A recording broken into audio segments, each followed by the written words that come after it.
Pipeline that you've had set up for years that you've worked very hard to set up. Well, no, I'm just really good at what I do. So if you're gifted and talented and you have a very good mindset, Yep. there's not anything too hard for you. So things are really easy for me. However, with the persecution I've taken a lot of hits from the persecution, but that just made me have to come out and be stronger than ever.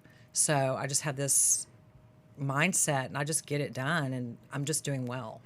Now, That person who I referred to you for possible what you see might need a personal assistant or whatever. Yes. I said, yeah, you should reach out to Jenna and you should touch base with her. She Yes. gets. I said in my text, I'll send you the screenshot. I said she just gets shit done. right. Have you ever noticed that the people who complain the most about the economy and Right. rates and appraisals and this and Yes. that, and I'm in the restoration game, so the insurance Right. companies or whatever, they don't, they're already a step behind the game because complaining is even part of their vernacular. Right. When did you realize in your life that I'm not wasting time on complaining? It doesn't earn me money. Right. It doesn't make me hotter, faster, fitter, better, anything. It's a waste of time. When did you realize that? My mother taught me this. My mother passed away in 2021. I'm sorry. But she was such an inspiration when later in life she decided to sell real estate in a horrible market. And I would be like, Mom, don't you see the news? I think it was like .com boom time. Don't you see the news? This is like very bad news, Mom. And she was like top producer at Ebby Holiday. Even she was like, no, I'm not listening. I'm not listening to that. And that gave me a valuable lesson. So today I just do not listen to that and couple that with my skill set, which is, I think, I don't like to brag about it, but if you don't toot your own horn, who will? It's kind of something you have to see me in action. So if I want somebody, I will get them. If I want their business, I will get them. So it puts me out ahead of the pack.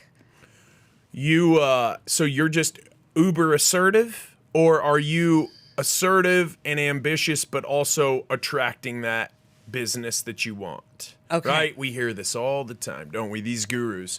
Hey, the law of attraction, work smarter, not harder. I'm like, yeah, that's cool. But if they don't even know you exist, how are they going to be attracted to you in this world where everybody's advertising and promoting themselves? Because if you're not, you're literally... it's not going to work. If you have anything to do with sales, you have to be promoting yourself. Absolutely. Well, I'm a cold caller. I'm a cold caller baller. I'm just going to be real. Like, that's what I am. Wow.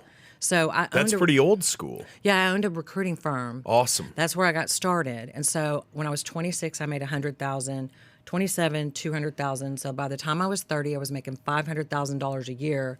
That's coming from very poor background, not knowing what to do with $500,000 a year. And kind of freaking out, but I know how to produce. And one of the things is they told me if I picked up the phone, I would make money. So I just made thousands of 100 phone calls a day, 300 calls a day. I was so ambitious. Well, I've honed my phone skills to the extent that I can get anything like that in 2 seconds. What do you say? Call me and I'll answer. Let's roll. I want to hear what you say. So, I will give you the most important thing. You have to know who to call. So you have to find a list of some sort that are ready, people that are, going to be close to getting whatever you're selling. The first rule I have is, you want to get someone laughing or smiling, or you want to take them off guard within 5 seconds. Okay. Okay. So within 5 seconds, you get them off guard in some sort of way that's different from the hundreds of other people, because you're competing with 20 people. And so you just come in there and you say,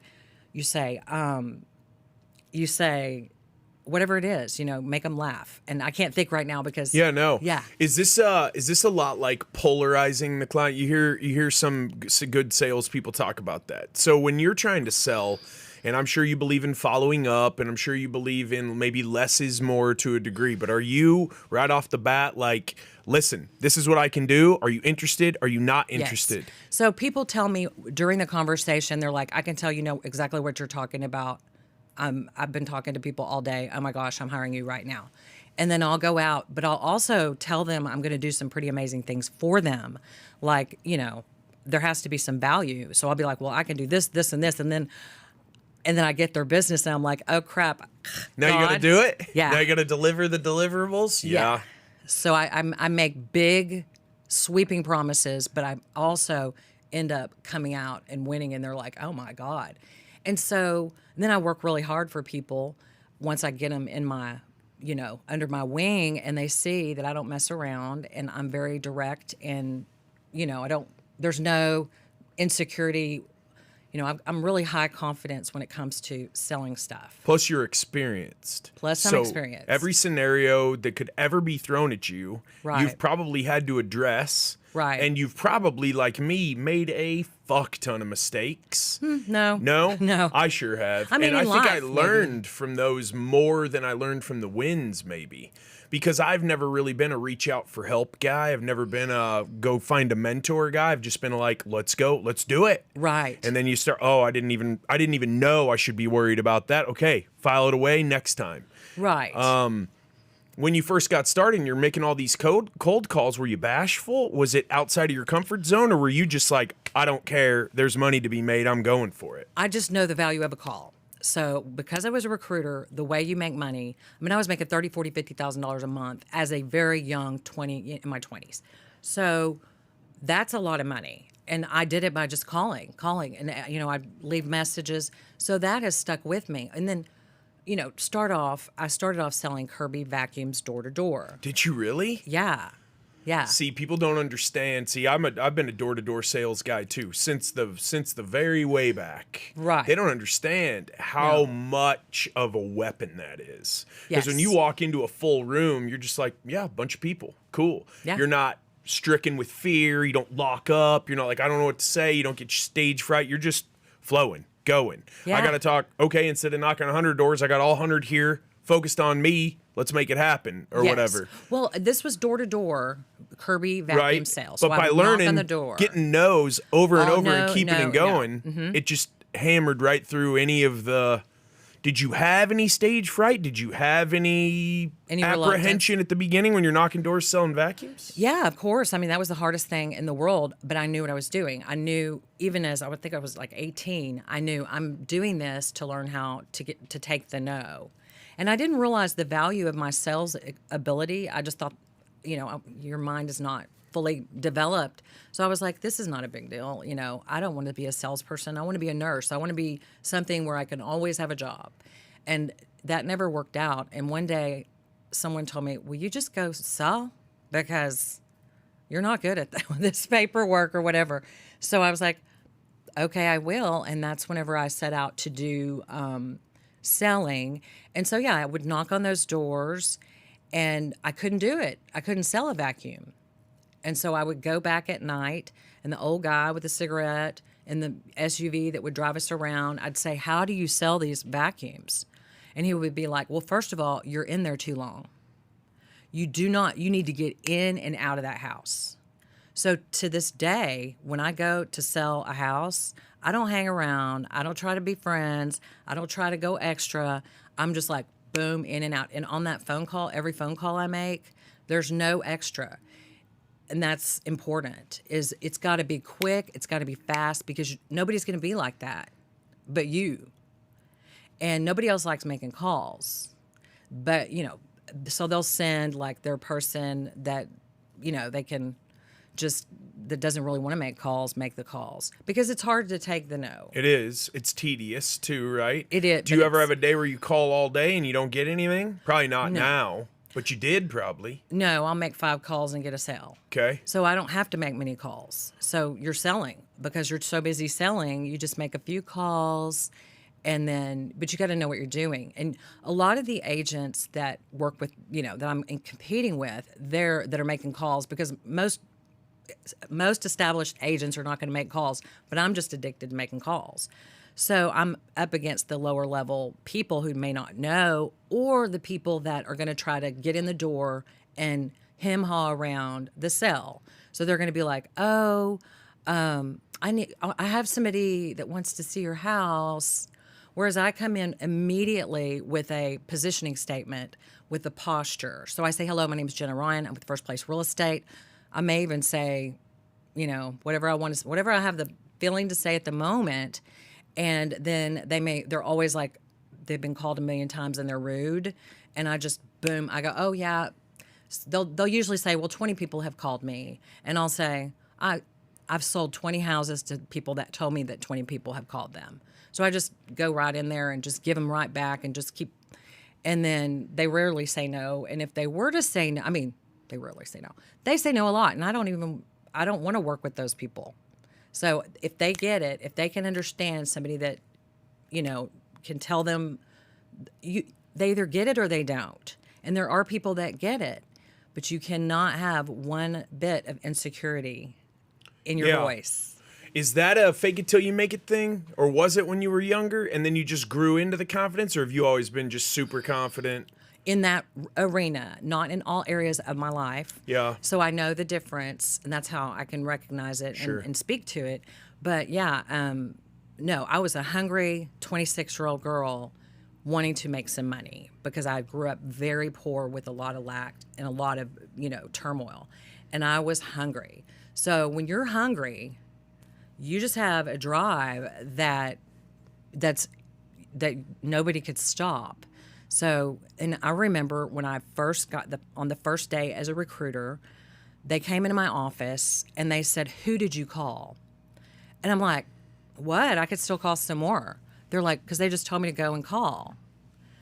And I just started calling people out of the phone book. I mean, I was just very hungry. And so they're like, you made 300 calls today. And I'm like, okay. And they're like, you're going to be amazing. Yeah. And so within the first year, my boss, I had an office, and he's like, you're a phenom. So I'm gifted. I'm a hustler. You got to hustle. Totally. Get it done. There's really, I have zero sympathy for people who look at me right now and they say it's really tough out here. I can't afford that, because there's so many people with money to spend. Right. And there's so many problems that need to be solved. Right. When I hire people at my companies and they need to be salespeople. Right. I tell them all the time, this is about connecting with the client, figuring out what their real problem is. Right. Knowing what our goal is, and then connecting their problem to our goal and making this a win-win. The art of salesmanship. Right. That skill is something that translates anywhere, everywhere. We could pick you up and drop you in Dubai, and you probably make more money there than here. Right. We could pick you up and take you to Argentina, and you'd probably be running some real estate brokerage cartel down there with it, right? So I'd be doing the same shit. Somebody moves me to Australia, I could probably put something together and we'd be selling and turning numbers immediately. Absolutely. Because there's not that fear of, well, what do I do? How do I start? I don't know. Is this the right? It's just like, wait, I got no options except I've made this decision. I'm going all in. Right. Don't you think clients can tell when you are all in, or when you're like, what we can, they can tell when it's a side hustle or when you're passionate about it. Yeah, and they feel good when they're taken care of. So you take a leadership role and you say it's your language that you use. You do the assumptive close. You do if I could you, would you close. I mean, you use all those basic closes, but they become natural. You don't have to read a book. What's the, I've read all the books on what is a rebuttal. So it becomes a natural part of your overcoming objections. You overcome you overcome objections naturally, and it just is who you are. And you're like, I have a bill to pay, and this person is standing in the way between me and that bill. And you're loving. You have to have, I believe, you have to have a loving sense of being. And so two things that are so important is before I do any phone call, you have to smile. So you smile before you dial. I don't care how bad you feel, how bad you need a sell. You're just like, hi, how are you?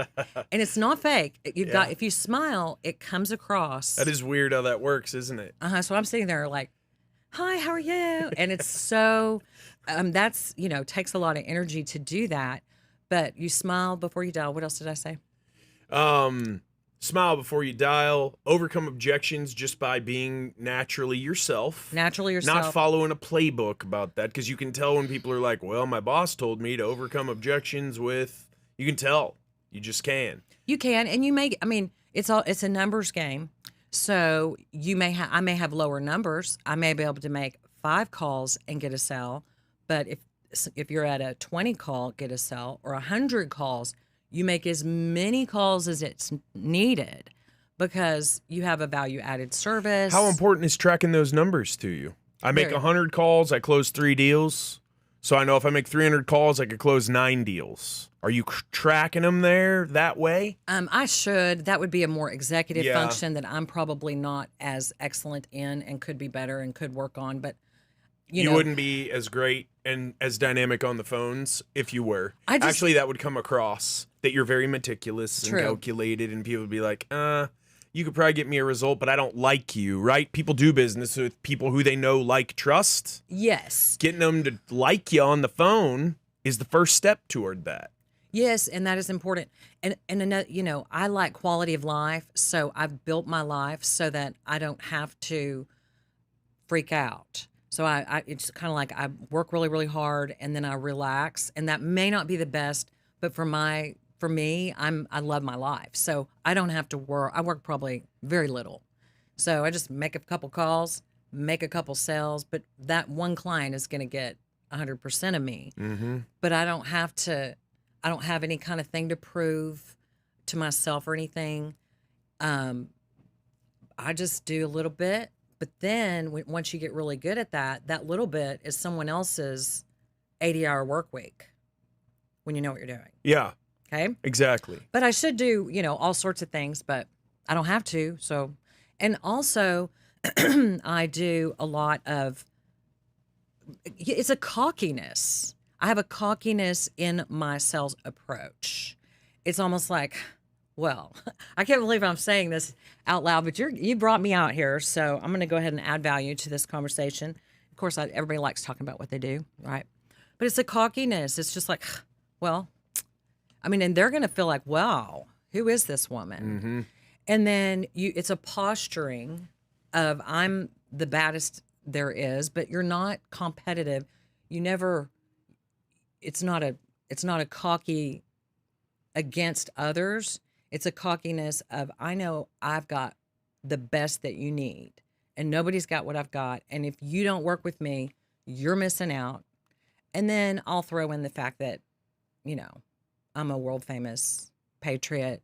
That really helps kind of put things over the edge. Either it'll put them off or which it does less so now than it did in the beginning for the first couple years after this happened to me. But it's now it's more like, oh my God, it's Jenna Ryan. Yeah. Or, oh my God, it's Jenna Ryan. Oh my God, I hate you. It's Jenna Ryan. So Hey, it's you this weird polarize experience. them, though. You Yeah. polarize them right there off the bat. On accident, yeah. Yeah. Yeah. Well, yeah. I mean, that was just what a crazy perfect storm of a situation. Did you follow the Super Tuesday stuff I did. this week? Yeah. I did. So I have, I'm very close with the local politics and the grassroots politics. We really need to get together and start from the ground floor up to start making the changes that are necessary. And you have a lot of people that are realizing this, not enough people. We need so many more boots on the ground. So many people are so apathetic and afraid due to, the whole brainwashing, cultural brainwashing, that you don't talk about religion and politics, that you might polarize someone, that you might offend someone, or you might not be able to get business, or your business may be closed, or you may be canceled for your political beliefs. Or your bank account might get shut Your bank account might get shut down. So with people no are explanation. people are afraid. And so, and also apathetic. They just don't realize that, you're sitting back, you're losing your freedoms. And, we have so many issues that we could discuss, as far as like people being on their phones and the children being on their phones and trans, issues that are serious issues that are being sliding by while people are seeking the comfortable life rather than doing the hard work, taking the risk. I can be the first to say that taking the risk ultimately leads to the biggest reward and results. I am a get it done kind of woman when it comes to going out to the Capitol and protesting or whatever, and if I can go out to the Capitol and protest and take all that, then I can definitely sell your house. Right. Right? I'm just kidding. Not Well, really. I would say so. Yeah. So you get it done. What was I saying? Okay, sorry. Well, just there's a lot of people in fear. There's a Yes. lot of people who I think have been paralyzed by fear since the cold, Right. right? Or since those 2020 elections. Maybe that's when everything started. Everyone's like, what the hell's going on? Right. I think the cold started it, though. I What do you think mean when the cold? The cold. Oh, That's what I call COVID. The Oh, cold. okay, the cold. That's when I started The this flu. podcast. Yeah, that's what you said. They said stay 6 feet apart. And I said, fuck you. That was crazy. That's right. And they said 2 weeks to flatten the curve. I They remember. said the vaccine is 100% going to make you completely immune. Crazy. The vaccine works on 20% of people. It makes They you lied. happy. Right. They lied. No one's holding anybody to account. No one Right. cares. Time's gone by. Right. We've even got people who a lot of people canonize and think they should lead who have softened their approach. Who's holding these people to account? People have lost. My sister passed away No. due to all of the bullshit. Backstory from COVID. Are you serious? She was bullied. They went to cancel her. She was famous in Seattle. She passed away as a result of all of the stack up on top of all that bull. So Oh I'm my passionate gosh, about I'm so this. sorry. It's all right. It's all right. What's amazing to me is that people are just afraid. And maybe that's where people like you, people like me go, I'm nothing special, but I really am, because I look around and see a lot of people looking for leadership. True. Very true. And I'm not looking for leadership myself from a Right. pulpit Right. Mm-hmm. or a professor or a pastor or a teacher or a doctor anymore. Don't trust any of them Right. anymore. Right. So maybe it's actually, I look to the guidance that I feel, my alignment with the universe to go, this doesn't feel right. Right. The second they said, this is a pandemic, it's going to kill all of you. Not for one fraction of 1 second did I believe that or was Wow. I afraid about it. Not at all. I left my house every day to Right. do something. Right. And we work in construction. So it was, we were essential. Whatever Right. the hell that's supposed to mean. Because if I'm a grown man with kids, I don't have kids yet, and I have a job in an office, and you tell me you don't get to go to work. Right. There's a cold going, or you have to stay at home. We're going to send you $1,200. Have fun, figure that out. Don't get depressed or fat. Just figure all that out. Your Right. kids aren't going to go to school. You just figure that out. We'll go from there. I'd be like, yeah, that's not going to work for me. No. And that's what I did. So I'll tell you what happened whenever COVID came around. So I thought it was real because I, followed the people in Italy, and they were like Yeah, crying, falling and out. Mhm. and they were all like they had to stay home. And then I'm on Twitter, and I'm a little bit vocal on Twitter. I'm not anymore as much so because I'm too well known to be that vocal, but I wasn't. Anyway, so I was like, and then they were like, it's coming here. It's coming here. And so I was like, well, there were like so many dead bodies. We need ventilators. And I was like, where's the dead bodies? I don't see any dead bodies. The next day, the news, they're like, here's the dead bodies. And I was like, that's not a dead body. This is a total prop. I tweeted, now you're showing. I mean, it was just because people were like laughing at me because I was like, they're like, how dare you want to see the dead bodies? But it was just like they were saying a bunch of crap. And that's when it started as far as the fake news. I was like, this is bull crap. Anyway, so what I did is I believed that there was some sort of disease. I bought into that. But I have friends, a friend of mine, he's like, but I didn't like them closing our businesses. So immediately within 2 weeks, we went down to the capital of Austin and protested at the Capitol with no mask, nothing. And I was like, I don't care if I die. I don't want them to take our businesses away. If there's a chance I could die, I'm going to go ahead and just give my life right here because I want to stand up for what I believe in, and this is not cool. So we went down there, and my friend was like, Jenna, it's not real. And I'm like, okay, well, I hope I don't die. And then we go down there, and there's this lady, she's like, free hugs. And so I made my friend hug her. And I very much expected to catch something. My mother, who was in stage 4 cancer at the time, I come back, I've been around all this group of people, And she's like, well, come over. And I go, Mom, I cannot come over because I've been around a bunch of people and you're going through chemo. She's like, come over. And then so I go to her house and she's like, give me a hug. I go, I'm not giving you a hug, Mom. You have cancer. I don't want you, She's like, give me a hug, whatever. And so my mom didn't believe it. We didn't believe it. Another part of my family were very afraid of it, but I was very anti-mask. I was looking around at these people like, what are you doing? Yeah. Why are you wearing these masks in a grocery store? I felt like very depressed and dystopian. And I was The greatest social experiment of our time yeah, is to threaten people yeah, with some mystery, crazy pandemic that nobody really knows about, that we Right. know now was developed in a laboratory on purpose and released. That has Right. been proven. right. And we now, if you read RFK Jr.'s book, The Real Anthony Fauci, The Real Dr. Fauci, Right. get 2 paragraphs into that book and tell me that doesn't blow your mind right off your neck. Right. Seriously. No, I'm That's real. That's real. That whole book. Nobody's suing him. right. So it's all real. It's Klaus And- Schwab and the Davos. And there's nobody doing shit about it. Nobody's doing shit because you have people like Klaus Schwab in Davos, Switzerland, getting together, trying to rule the world. Little puny creeps that are trying to rule the world. And they're creating these false narratives. And we, like sheep, are falling for their false narratives. They're trying to say that climate, global warming and all of these things, which is basically just communism. And it's just a bunch of crap. It's a bunch of propaganda. Nothing on the news is real.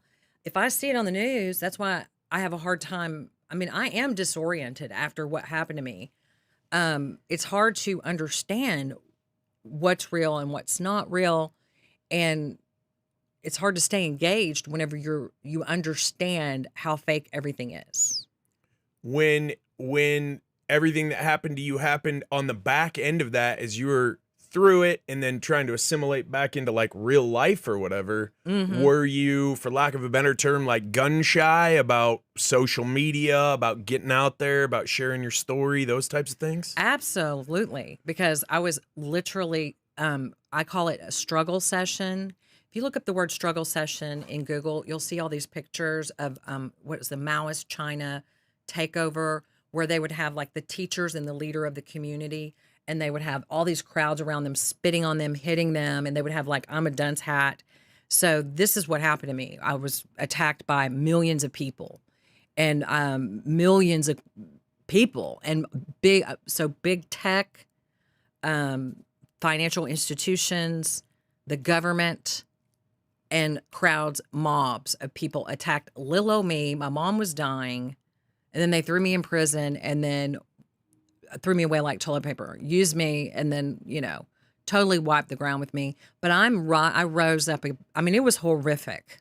It was the worst. How long did they lock you up for? It was only 60 days. Thank God. It was just a misdemeanor. And they locked me up because they needed a pariah. They needed somebody. I was an actress in a movie that I didn't get paid for. It was all that they made all this stuff up. It was so weird. And they used my little videos that were, they put them out of order and made them into a thing. And I had, it's the weirdest experience imaginable. Yeah, what was that? Was it like a psychedelic experience? Were you It was- out of your body just going, this is happening? Your life is crashing around you. They've got every news program I've ever felt, wow, look at, I was on 60 Minutes, the New York Times, the Daily Mail, they were talking about all my life, everything in my life, like details, like, did you know 20 things to know about Jenna? And this is the Dallas Morning News. Yeah, the Dallas Morning News, WFAA, all the locals were on you. There's articles all over the place. Who is she? What is she about? Who was with her? How'd they get there? Here's the guy who flew the plane, all this stuff. Her brother hates her. She, every little aspect of my life. It was more like a tabloid. So it was like a mix. It was like some people hated me for this, some people hated me for that, but they were attacking my identity. And, you have Jimmy Kimmel saying her open house is closed. And what's his name? What's that other talk show host? Horrible guy. Fallon? No, Fallon. I would probably like that. James Corden. I don't watch any of that garbage, so I don't know. Right. Craig Ferguson, David No, Letterman, it's Jay that one. Leno. No, it's the one that I always forget his name. Conan O'Brien? Ha, ha. We don't know who you are. I don't know. Sohild, who does late night talk shows? I don't. Is it like I can look it up. Fallon, Kimmel, the guy who does the car karaoke garbage, the fat guy. There's like all the John Olivers and John Oliver Oliver. definitely did one. Did He Colbert. did a skit. Jon but his was Stewart? pretty good. Was it? Yeah, I liked John Oliver's. He Wait. made. You got John Oliver famous. I did. He did a little. Well, he took a little. He's very cheeky. Well, he took a little thing. He kind of flattered me a bit. So Did if he? you flatter me, I'll talk to you. You're good to go. Yeah. As long as it's flattery, you can say whatever. No, but I mean, when in all that crap to get something good, who's this guy? Colbert. Oh, Stephen Colbert. Stephen Colbert. Yeah. Was really rough on me, and Man, was Colbert lost a step when he went from the Daily Show and then took over, I guess, for Letterman, right on CBS. He went from the guy he was, where he was funny on the Daily Show, okay. and now well, I don't know, man. I mean, comedy's subjective. I watch Yeah. comedy, you might laugh, and I'll be like, that's not really my speed, Right. but it is what it is. Did you see Jon Stewart signed a contract with Apple TV and No. was supposed to do a couple of seasons for them? And I think they shot an entire season. Okay. Then they got into a second season, and they gave him back, or they ripped up his contract and said no more show. So he's going to be back on the Daily Show. Jon Stewart is. Okay. And Apple told him, which he told everyone, Apple is canceling my show because they're afraid that I'm going to say something that's going to get me in trouble. Right. Where right now, and I had Paul Varghese, who's a pretty awesome Dallas area comic, on a couple weeks ago. Okay. I think comedians are the ones speaking the most truth right now, Right. to where people can actually hear it and go, you know what, that guy's right. They Because are. like if you and me say it with passion and conviction, like Right. this is garbage. Right. Why are people allowed to come right over the border and commit a felony and stay in the country, and then they have a court date 7 years later? Why? Right. Why is Right. this happening? Right. If a comedian starts talking about it, like Paul's got a great joke. Yeah. If you want to stop illegal immigration, then just make America suck a little more. Right. It's so awesome right now. Everybody wants to be here. Right. Let's just make it suck a little more. Right. Right. And then, military age, in shape, with a crew cut, Chinese men won't be coming over the border in Right. the tens of thousands. Right. And going who the hell knows where for who the hell knows what reasons. And it just keeps happening and happening and nothing stops it. I'm just waiting for the explanation tonight. Are you gonna TiVo the State of the Union tonight For me? and pop a bowl of popcorn? And No. you're No. not? No, I will I just say- want to see how much meth they pump into Biden so he can stay on task. Absolutely. No, I'm just not. I can't stand to even watch It's anything to horrible. do with him. So I don't even say his name. I rarely say his name because I don't like drama, and I feel like it's a big soap opera. And I like to keep my peace, and that would just tick me off. And they've already messed with me so much, and I've already paid so dearly for their shenanigans that. I see what's happening. Y'all are all a bunch of, it's a kangaroo situation. We're in a very, very dangerous situation. And to your point, with the comedians, ridicule is very important in society. It's freedom of speech. So the ability to ridicule, it's important. But I'm just not a good ridiculer necessarily. But I did have Hollywood come calling right Really? when I got out of prison. And they wanted to put me in, or they told me they were going to put Hollywood is not a good place Really? as far as like contracts, and they I'm don't keep sure. their word. And Yeah. if you don't sell your soul, then they really want some. I mean, anybody who gets far in that world, I would say a lot of them had to really do some things. And I don't mean Just ask Cat Illuminati. Williams. Yeah. I'm not talking Illuminati. yeah. I'm just talking personal dignity. Like, you can't have personal boundaries. You can't have any kind of standards. They think that because they have a name and because they have this, that they can take you and your image and do whatever they want. So What they want to do? What they want you Hollywood to came do? calling immediately when I got out of prison, and come to find out, and this is the first time I'm going to say this publicly. So that's not Fire it off. Let me try Fire that it again. off. So this lady who was I'm not going to give her name because I don't know if I can. I don't want to be sued by her, you know. Yeah. But she did it. I've got her texts. I've got her emails. And so it was a wife of a guy who's on the Grammy board of the Grammys. Yeah.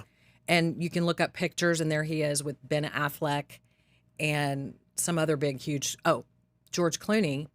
So their little company, I mean, Like they a weren't production associated. company? Yeah, they weren't necessarily associated, but they are. I mean, it's his wife. So he has a company with George Clooney. And of course, George Clooney is major opposite of me. But you got to understand, or what I was thinking is I was getting so much press. Like I was getting press after press. I mean, I was running news cycles for at least a year, maybe a year. Yeah, you were. Like yeah. everything, like you look on Yahoo, there's me. I was like, how am I doing this? I do not know.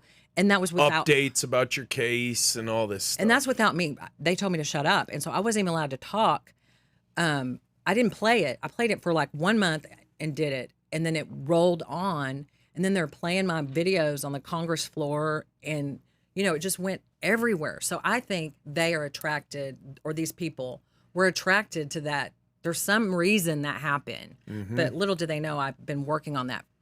I've been working to get where I was for years. Like I used to teach a class on fame is up for grabs. I've studied how to become famous using social media, and I would do it I would teach people how to become famous among your target market. So this isn't just like an accident where I'm just like a dumb blonde sitting there.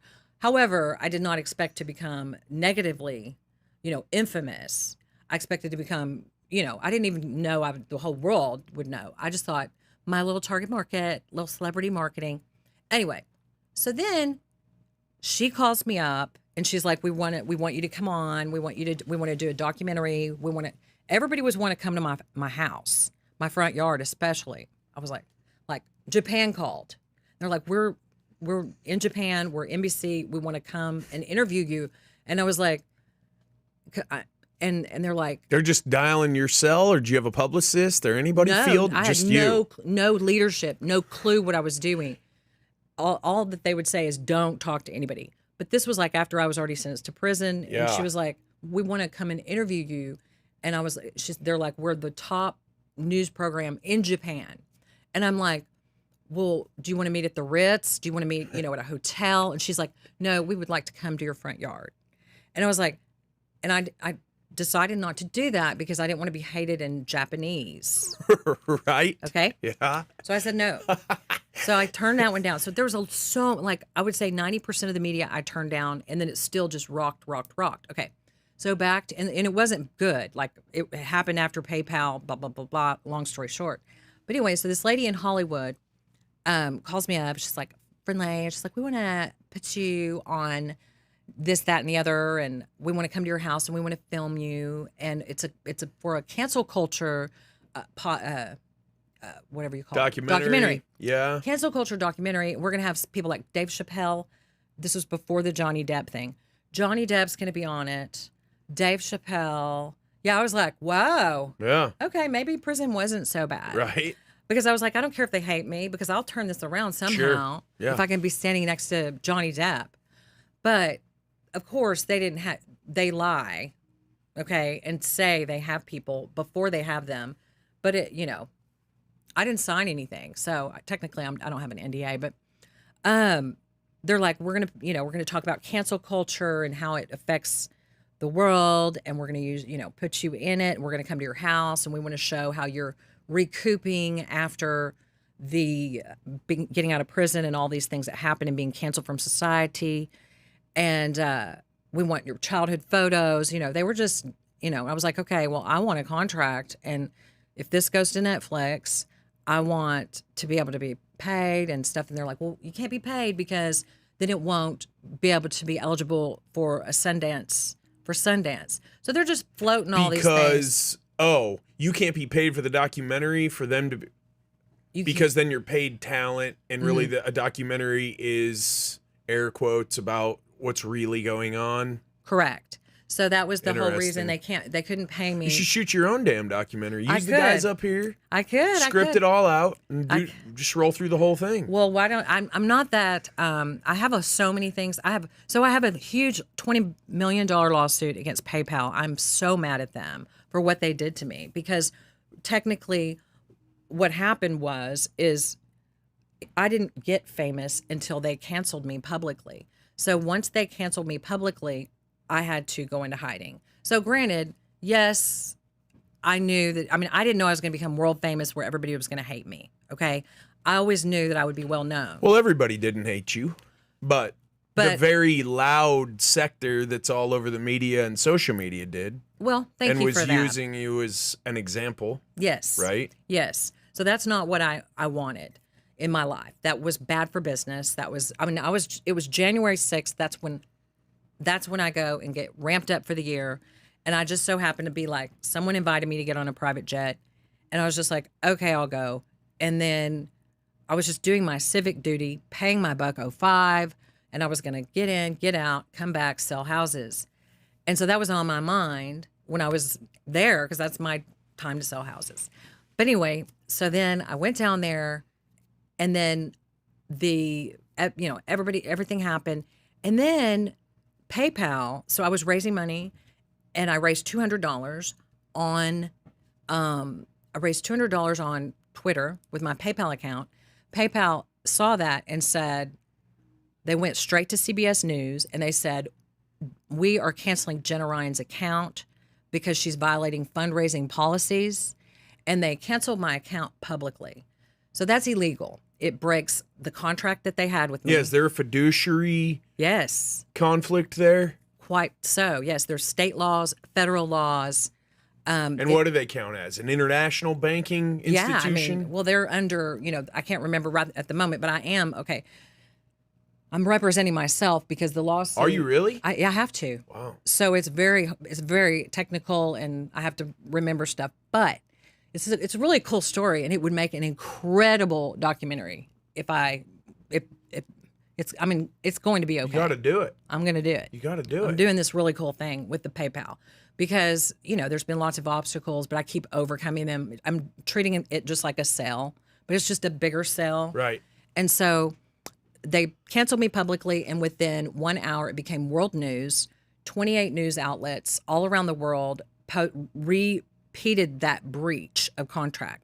So PayPal breached their contract with me. You're not allowed, like Bank of America can't come out and say, we're going to cancel JESS Marshall because he did something wrong. I can't go out and say, I'm going to cancel my client, John Smith, because I would never do that to a client. Yeah, that's between you and the client. Right. Not between you and KXT Channel 11. Or was that national CBS that they got? It was with? national. It was. What's the motivation there? To virtue signal? It was virtue signal. It was to close down my fundraising. They did not want anybody to give me any money, so they wanted to make me broke. They didn't want to make me a hero. So I was on my way to becoming a, conservative hero. People were going to donate. They did not want to create any heroes. They wanted to shut all heroes down, and that's effectively what they did. And then I had to change my name. Okay? That's horrible. Horribly degrading. I had to go into hiding. I had to close my company. So there's, any kind of lawsuit, you have to have damages. So I have extensive damages. And then the whole thing that's really important is that we go to court, we take them to court. You should be able to go to court. You should be able to get in front of a jury of your peers. And we fought so hard against the billion-dollar company, little Jenna Ryan, billion-dollar company that smashed me. And they were able to get my case into arbitration, okay? Arbitration is the usurping of your rights. Means you cannot get a jury trial, which is a constitutional right. So they put you into arbitration and they say, you sign this agreement that, when you clicked that button 20 years ago in in 2006 or whenever, you clicked the accept button, you signed into an internal arbitration agreement, an eternal revocation of your rights. And there's no way out of it, no matter what they do, forever. Are you talking about the terms and the terms, service and agreements button with PayPal? Yes. So you tapped that, but that held them though to a responsibility of confidential as a banking institution of confidential. They're supposed to be your fiduciary. So where's the carte blanche? Where's the they also like if here's you the entered problem. into that. Here's the problem. Arbitration is not jury trial. The arbitration is a good old boy trial. It is a dog and pony show where they win. So what happened is this is kind of a rare situation. So most people get put into arbitration. You have to go to arbitration. That's how it works. You go and fight it. But I have a $20 million lawsuit with losses that are very high. And they made a mistake. They should not have done this. They should settle with me promptly. But no, they want to run this out until the end. Well, what happened, arbitration, okay? Immediately, the minute I was forced into arbitration by the federal judge, Amos Mazant in Denton County, which all respect to Amos Mazant. He did the who's that guy, the football player? I don't know. Anyway, if you look him up, anyway. So we don't want to talk about him. X that out. Okay. Okay. So my case went before him. My attorney quit. So I had a full-blown, bad-to-the-bone attorney. And I was like, on my own with my case I've been working on. Okay. Because nobody wants to go to arbitration because you're not going to win. So then I spent months looking for an attorney. I called 100 attorneys. Is this boring? No, not at all. He just pulled up something about Amos. And Amos Mazant. Oh, Yeah. I didn't know if you wanted to say names or. He may not be a whatever. Cowboys fan. Ezekiel. Oh, Zeke Ezekiel Elliott. Elliott, yes. Oh, I got you. Okay. I mean, you could talk about that. It might help. So, I don't know. well, so what? You had to go up there and defend yourself, defend your own position? Almost to getting to that point. Okay. Okay. So here's where we are now. So my attorney quit on me. I called 100. Why? Because, well, looking back, you learn. He got a call? No. It's because nobody can win arbitration. So then I call 100 attorneys. Finally, I went to Tennessee, met with Kyle Rittenhouse at an event. Wondered. I was about to bring him up. Yeah. I met with Kyle Rittenhouse, adorable young man, and he told me about. Oh, he's a Nazi. Did you know that? No. Right. But did you know that POTUS called him one? No. Yeah, sure. ridiculous. He's suing him. I don't know how that'll go. That's brave. So he told me his attorney was John Pierce. So I went to John Pierce. John Pierce said, "Well, I'll take your case, Wow. but it's $350,000." So I could not find an attorney for less than $350,000. So here, if PayPal goes and breaches their contract, they have an eternal arbitration agreement with you that is required, where you are required to come up with $350,000 to go to the event, to go to the to get cremated. If you could have, and there's no way you could have run a GoFundMe. GoFundMe would have shut you down too, probably. Okay, even if I had $350,000, it's an unbalanced scale. Yeah. I am a citizen of the United States, and I want a jury. I want a trial by jury. And the minute I'm able to get that, PayPal, I will have beaten them, because a little lady with I had no money. Like, I had nothing in the bank at the moment, because I was like, it destroyed my life. Yeah. This did. I'm better now, but I don't have $350,000 to pay to attorneys. No way. It's called, if you can prove, supposedly if you can prove that it's cost prohibitive to go to arbitration, you should be able to stay in court. So right now, I wrote this entire 11-page motion that is like, I'm sure when I filed it, you could have heard a pin drop, because it's like, I know what I'm talking about. I went to paralegal school. I know how to write. I'm a writer, and I'm intelligent. And I gathered all this evidence, and I put the whole list of 100 attorneys I called and the quotes that I got. And I'm like, this is cost prohibitive. And then, and then I have an attorney that'll take it if we can go to court on contingency. But if we have to go to arbitration, they want money up front. I can't do that. And then, so we're gonna work that. I'm working that angle right now. And then if it fails, then John Pierce, who's represented Rudy Giuliani, he got Kyle Rittenhouse acquitted. He's amazing, Harvard, bad to the bone attorney, working for tons of J6ers, and just a passionate, very, very brave soul. He said that, he would handle my appeal, at a, flat rate. Right. So if it goes to the Fifth Circuit, so basically now the question before the judge is, instead of, forcing me, sweeping me under the rug, I'm not going away. No, I want my day in court. And if you don't give me my day in court, we're going to appeal this to the Fifth Circuit, where 3 judges will look it over. So, I'm not going to let that go ever. Yeah, it doesn't sound like it. When do you think you'll hear back about whether or not they're going to keep it in arbitration or let you go have your day? So what I did is this is pretty cool. So I wrote this 11-page motion to reconsider, and I told them all the crap I've gone through. And then I had they say, well, you can't represent your own businesses by yourself. So I've been waiting on this. So this other attorney took over, but he didn't do anything. So there's a lot of hoops to jump over to sue a $1 billion company for $20 million. But I'm doing it, and I'm going to complete at that.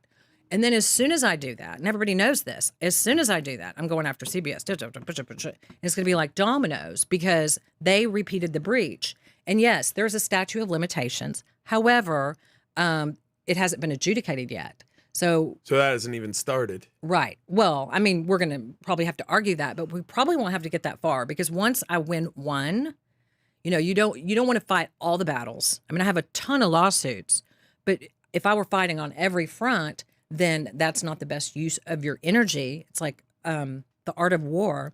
You take your strongest case and you work it. But I've been abandoned at the battlefield. I've been, people don't want to touch it because they don't believe it. They don't believe in it. But I believe in it, and it will happen. You wait and watch. I won't sleep, and it's still sitting there. So if I didn't really have a case, they would have had it dismissed. The judge would have said summary judgment, get out of here. No, I've got a case, and I'm wanting my money. I'm wanting my day in court. I want my damages, and they need to pay me for my emotional pain and suffering through that time. When all of this happened, how long did it take from the morning of the 7th until you knew that there were going to be some, like, this is way bigger than I thought it was going to be, this is going to be a problem? Well, when I realized something was up was on the plane ride home. My phone was blowing up, and I was getting a lot of calls, and I was like, oh, okay. And it was so stupid to us on the plane, because we were actually there, and we knew something great had happened, in our opinion, because America had stood up, in our opinion, because we were at a small piece of the pie. There were other areas where bad things happen, and I don't condone violence or bad things, but I also don't condone, trumped up sentencing and crazy, like we had the Middletons that are, just convicted of 9 counts and 50 years of prison. Didn't the shaman get acquitted, and he's out though now? No, shaman. The QAnon shaman? An actual shaman. Okay. Because he had that hat with the horns on it or whatever? He's really a shaman. Is he really? I had him on my show. Right on. He's a shaman. And a shaman is going to be doing insurrection. Really. Violent insurrections. Yeah. He was not violent. And no, who knows, another thing is you don't know who was infiltrated. You don't know who's FBI. They had 200 FBI people. Yeah, they're saying CIA now. There's lots of videos. There's lots of proof. There are actual names. People who are get a federal paycheck who were there encouraging people to walk through. You watch the surveillance, like you were taking a tour. Well, I was there a little bit afterwards, and what I noticed is all these people with goggles. And I was like, how did they know to bring goggles? I didn't get the memo, and we're supposed to get sprayed with the spray. These people were just going up, getting sprayed, coming out. They were young, college age looking men, and I was like, I didn't know who they were. And those people, I believe, are part of the 200 who were, everybody that had goggles is suspect, in my opinion. Like instigators? Yes. And who knows who got me there? Like, how did I just so happened to get there in a private jet? I got invited, but I couldn't. I had to be here. I had some stuff I couldn't move around. I Lucky thought you. about it for a second. Yeah. I've been disenchanted with American politics since I was 20 years old, though. Right. I've been out here fending on my own since it was time to make a living. I've been doing my own thing, my own way. I haven't worked for anybody. Right. Because to me, that's the American dream. That's freedom. Right. Don't hem me in. Give me my elbow room. I'll pay my taxes. Thanks for the roads. Let's not go be the world police. Right. Let's defend our own borders. Yeah. Let's get rid of homelessness and hunger inside our own borders. Right. Let's defend our schools with those billions going to Ukraine, getting laundered back into the pockets of the elite. Craziness. Right? Craziness. You know, I've never been a Trump fan. Okay. I've always been, since I could vote, well, lesser of two evils. Right. I don't even really have that much good to say about Reagan, who a lot of people love. Great orator. He was an actor. He was a Hollywood actor. What do y'all expect? He's a great orator. Right. Good very dramatic, right? Face down Gorbachev, right? Tear down that wall, right? Famous. I'm not a Republican. I'm just a free American. What about independent? What do they call it? Yeah, libertarian, independent. You sound more libertarian. Yes, get off my lawn, government. Right. Right. Now that sounded Canadian. Are you from Canada? I'm from up north, Minnesota? in the Northwest. No, really, did it sound real Minnesota? Oh, I just caught hey, something. get off No, my I didn't- lawn. No, I I don't just know. heard something. I say mom real weird too, according to Sohill and all the people up here. Yeah. No, yeah, I grew up almost in Canada, up in northern Washington State. Okay. But where'd your discontent with the way things are going? Where'd you just get to a point where you're like, you know what? I'm frustrated. I'm gonna just say something about it. So in about 2010, during the Obama era, I was, watching a lot of videos. They had a lot of information out where they were like, they're going to be putting people in prison. There's going to be this, that, and the other. And I bought into it. And I realized back in 2010 or so, that our country was gone. I knew it. But nobody else knew it. And it kind of freaked me out. Like, it freaked me out. But then I was coaxed back to sleep because they do the problem action solution process, a manipulation process where, they scare you really bad, take you to the edge, and then they solve the problem. And then you drop rates, drop fuel prices. Everybody's good to go. Have your summer vacation. Right on. And just be quiet. Right. And then I was coaxed back to sleep for several years. And then with the whole Trump thing comes in and there's some hope and the beautiful hope and the things that we had, to look forward to. So I just bought into that, but I knew how important it was to have change and drain the swamp. And, I know that since FDR that we've been, during that time, I would just so happen upon an article about the Kennedy assassination. It was the anniversary for the Kennedy assassination, whenever that came out, 50 or whatever, I can't remember. Yeah. And I read it, and then I started reading just a Dallas article, and then I found out about all the people that died surrounding the Kennedy investigation. And I was like, it's insanity. These people are still in control. And it's still not public. They were supposed to all be released and unredacted, and it's still not, which is part of the reason Tucker's not on Fox anymore. Oh, really? That and talking shit about about Big Pharma. Just being real. Right. Being real. And I'm glad he did take a stand and make that move, because I was mad at him as well after the 2020 election, because all of the pundits were just talking heads, were just saying that the election was fair and that there was no, fraud. And that ticked me off really bad. Whether it was fair or not, the votes all coming in at overnight right just looks bad. Yes. So if you really want to bring a country together, is that the way to do it? Because that's not what anything's about these days. Right now, we talked about polarizing a client, getting to a yes or a no so you can move on, right? Okay. Some will, some won't. So what? Someone's waiting. Do you you've heard that sales? Yeah. Isn't that Dale Carnegie? I don't know who that is. So right now, if I can put you on one side or the other and make you hate red or hate blue, right, or hate trans, or make trans into this huge It's not even that huge of a deal, but it's Right. everywhere all the time. So Right. then we're going to get all these people flipped out about it. Right. Or, I don't know, illegal immigration will get talked about tonight. It'll be the Republicans wouldn't let that bill through. Right. And it'll be, you know, Texas is doing it wrong, whatever it is. Yeah. If I can get half of you mad at the other half, I own Right. you, is what everybody who we all look to for leadership is doing. Okay. And we all go, yeah, I'm on this team. They suck. Instead of going, y'all know this is on purpose, right? Y'all know it's a divide and conquer game.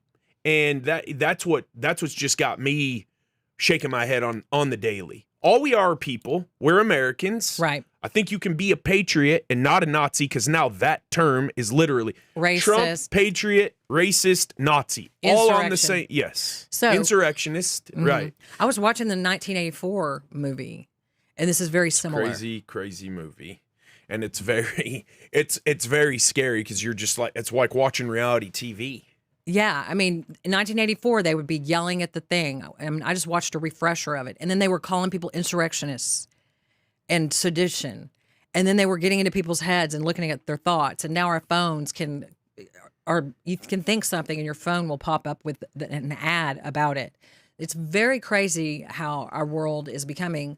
I personally don't think that there is a solution other than to revamp the whole thing. I don't think we're going to be able to. We've got so much corruption. Corruption is completely in control. And it's like, you know, the French Revolution, go look at the French Revolution where the people rose up. They were like, no, we're not putting up with this.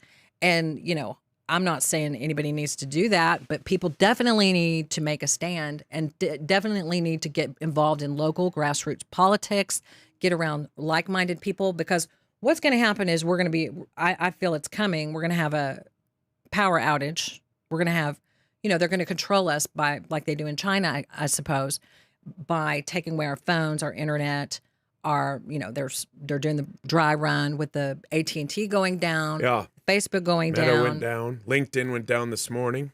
Right. So we're getting those are popping in, and that's how they're going to control us. And so you're really going to need to be a part of a local community. So I think the best option right now is to get involved in local politics. We just had Lieutenant Colonel Alan West win for the GOP primary chair. That was a huge grassroots movement that wasn't supposed to happen, and beat that other Jennifer Hadou. And that's incredible, because we did that like from the ground floor. Like, it wasn't a big, you know, you don't get the news on your side.